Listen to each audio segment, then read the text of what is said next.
خواہش ہر کامیابی کا نقطہ آغاز، حصول دولت کی جانب پہلا قدم۔ آج سے 30 سال قبل جب ایڈون سی بارنس نے پہلی بار اپنے آپ کو ایڈیسن کے سامنے پیش کیا تو ممکن ہے وہ ظاہری شکل و صورت سے وہ ایک آوارہ گرد نظر آ رہا ہو، لیکن اس کے خیالات بادشاہوں جیسے تھے۔ جب وہ ریلوے اسٹیشن سے ایڈیسن کے مکان کی جانب جا رہا تھا تو اس کا دماغ کام کر رہا تھا۔ اس نے اپنے آپ کو ایڈیسن کے سامنے کھڑا ہوا تصور کیا اور اپنے آپ کو ایڈیسن سے یہ کہتے سنا کہ وہ اسے اپنی زندگی کی واحد خواہش پوری کرنے کا موقع دے، یعنی اسے وہ اپنے ساتھ کاروبار میں شریک کرے۔ بارنس کی کامیابی کا راز بارنس کی خواہش صرف یہ نہ تھی کہ وہ ایک معمولی تمنا بھی نہ تھی، بلکہ یہ ایک آرزو تھی جس میں قطعیت تھی اور جس کو حاصل کرنے کے لیے وہ اپنا سب کچھ نچاور کرنے کے لیے تیار تھا۔ بارنس کے دل میں یہ خواہش اس وقت پیدا نہیں ہوئی جب اس نے پہلی بار ایڈیسن سے ملاقات کی، بلکہ ایک عرصے سے اس کے دل میں جاگزین اور دماغ پر حاوی ہو چکی تھی۔ ممکن ہے ابتدا جب بارنس کو ایڈیسن کے ساتھ کاروباری شراکت کا خیال آیا یہ ایک معمولی تمنا ہو، لیکن یہ ایک حقیقت ہے کہ جب اس کی ملاقات اس موجد اعظم سے ہوئی، اس وقت تک یہ معمولی سی تمنا خواہش سے بڑھ کر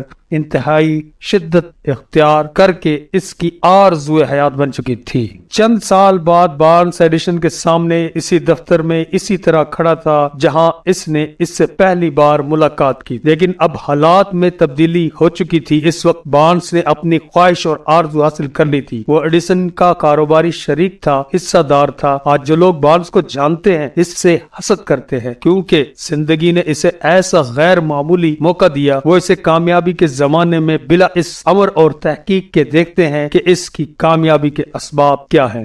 بارنس اس لیے کامیاب ہوا کہ اس کے پیش نظر ایک واضح مقصد تھا۔ اس نے اپنی ساری توانائیاں، ساری قوتیں، ساری قابلیت اس مقصد کے حاصل کرنے اور اس خواہش اور آرزو کی تکمیل کے لیے لگا دی۔ جس روز پہلی مرتبہ وہ ایڈیسن سے ملا، ایڈیسن نے اسے اپنا کاروباری شریک نہیں بنا لیا، بلکہ ابتدا اس سے نہایت معمولی کام دیا گیا۔ بارنس نے انکار نہیں کیا کیونکہ وہ جانتا تھا کہ اس کی آرزو کو پایا تکمیل تک پہنچانے کا صرف یہی ذریعہ تھا کہ اپنے ہونے والے شریک کے جس قدر قریب رہ سکے رہے تاکہ اپنی قابلیت سے وہ اسے متاثر کر سکے۔ 5 سال کی صبر آزما مدت کے بعد وہ موقع نکل آیا جس کا بارنس منتظر تھا۔ اس ساری مدت میں اسے نہ تو امید کی کوئی کرن نظر آئی، نہ اس کو اس بارے میں کوئی توقع دلائی گئی۔ دیکھنے والوں کے لیے وہ ایڈیسن کی دوسری مشینوں کی طرح ایک مشین تھا یا مشین کا، لیکن خود بارنس کے لیے صورتحال جدا تھی۔ وہ شروع دن سے ہی ایڈیسن کو اپنا کاروباری شریک سمجھنے لگا تھا۔ سچی خواہش، ارادہ اور آرزو حقیقی کی قوت کی کامیابی کا یہ ایک غیر معمولی نمونہ ہے۔ بارنس کی حصول مقصد میں کامیابی کی وجہ یہ تھی کہ وہ ایڈیسن کے ساتھ اپنی کاروباری شراکت کو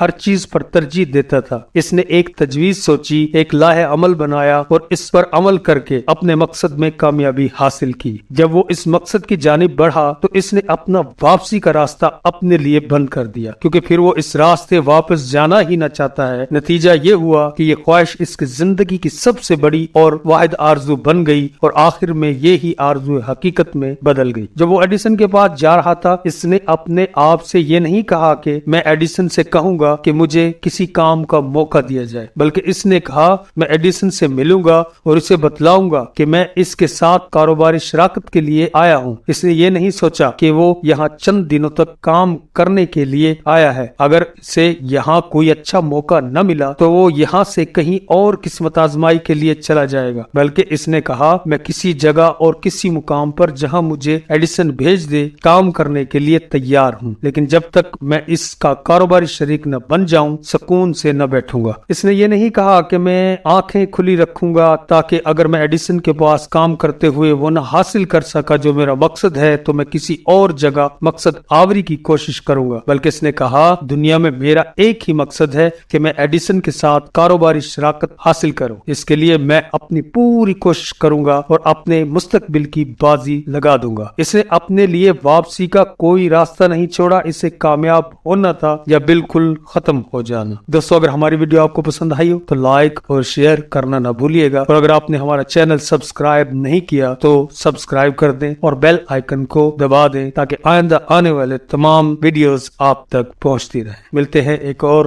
ویڈیو کے ساتھ، اپنا خیال رکھیے گا، اللہ نگہبان۔